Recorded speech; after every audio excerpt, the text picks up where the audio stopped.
Hello, my name is Elvira Minchik and I'll be completing the deep tendon reflex assessment video today. So before we begin, I'm going to knock onto the patient's door. I'm going to close the privacy curtain behind me. I will complete hand hygiene. I will introduce myself to the patient and identify the patient with two identifiers. So, hi, my name is Ella and I'll be your nurse today. Can I please have you verify your first and last name and your date of birth? Ilya Korolev, 04/29/2005. Perfect. Thank you so much. So now that I've verified my patient, I'm going to explain the procedure to the patient.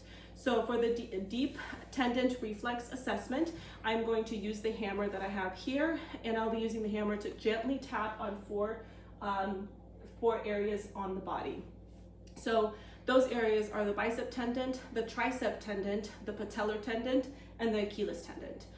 So what that does is it's an illicit stimulation response, and we assess that response. So the procedure could be done on any individual, but it is also important to do on a pregnant patient, as it indicates pregnancy-related complications, such as preeclampsia. So for example, if I was to tap on a pregnant patient's patellar tendon, which is right over here, and it was hyperlexis, that along with other signs and symptoms indicates that the patient does have preeclampsia.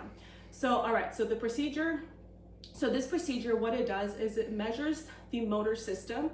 It indicates this condition of the upper and lower neurons. This is graded on a 0 to 4 scale, 0 being absent, 1 being hypoactive and diminished, 2 being normal, 3 being hyperactive and brisk, and 4 being brisk with clonus. So whenever doing the procedure, we want to ensure that we do it on both sides bilaterally to check for symmetry. But in this scenario, due to me doing a video, I will just be doing it on one side. So to start off, I will be doing it on the patient's bicep. So I'm going to now go to my patient's bicep, and I'm going to feel along the patient's bicep muscle and feel the tendon, and then I'm going to support the hand, the patient's arm, and I'm going to put my thumb over the tendon. And I want to make sure that my patient's hand is fully relaxed. So my patient's hand is fully relaxed. So now that I have it on here, I'm going to use my hammer, and I'm going to use the pointy side. And as I tap on my thumb, the patient will have a reflex. So as I tap, we see a reflex, so that's great. Now, next is the tricep tendon. So I want to make sure that the arm is completely relaxed.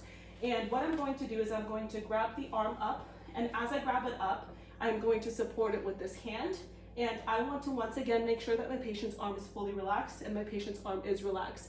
And I'm going to go right above the bone, and I'm going to feel it right here. And I'm going to tap with my pointy side, and we're going to see the reflex in my patient's arm as we did. So next, we're going to move to the patellar. So here we are going to go down to the kneecap and go right underneath that. That's the indication, right under the indentation. So right when I feel it, I will be going ahead and using the wider side for this, and we will see the reflex of the leg. But once again, we do want to make sure that the patient's leg is fully relaxed and dangling off the chair, making sure that the patient is relaxed. So my patient is fully relaxed. I'm going to feel it. I feel the indentation, and as I tap, we're going to see the reflex on my patient's leg. The next thing that I'm going to do is going to be the Achilles tendon. So same thing here. What we're going to do is the leg needs to be completely relaxed, and it needs to be dangling. And for this one, I'm going to put my hand right underneath the flat part of their foot. So here, I'm going to grab my patient's foot. Actually, let me do it this way. So I'm going to grab my patient's foot, and I'm going to put my hand right underneath in a dorsiflex position. And as I do that, I'm going to go in the back right here, and I'm going to feel for the tendon. And I'm going to use my wide portion of my hammer, and I'm going to tap. And as I tap, the response will be for the foot will plank or flex, meaning it'll slightly go down, and I'm going to feel that reflex. So I'm going to grab it, and I'm going to tap. And I feel my patient's foot flexing onto my leg. So now that we have that done, lastly, I'm going to assess for the clone, which is basically the same thing as doing the Achilles tendon. What I'm going to do now, once again, I want to make sure that my patient's foot is fully relaxed and that it's dangling. I'm going to put my patient's foot back into the dorsiflex position. So I'm going to do this, put my hand right underneath, flex my patient's foot.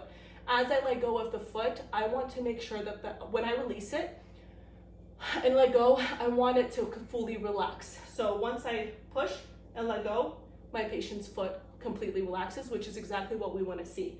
Which means that there's a normal response, and it indicates that the patient is negative for clonus. If I do the same thing, do the dorsiflex on the patient, and if I push like this and the patient foot stays like this when I let go, so if I start to let go and the patient foot stays and it shakes for 3 to 4 times, that means it's an abnormal response, and it indicates that there is a positive clonus for this patient. So now that we have completed with the assessment, I'm going to make sure that my patient is fully comfortable and has no further questions for me. And I'm going to complete hand hygiene once again, and I'm going to exit the room, and I'll be done with the assessment.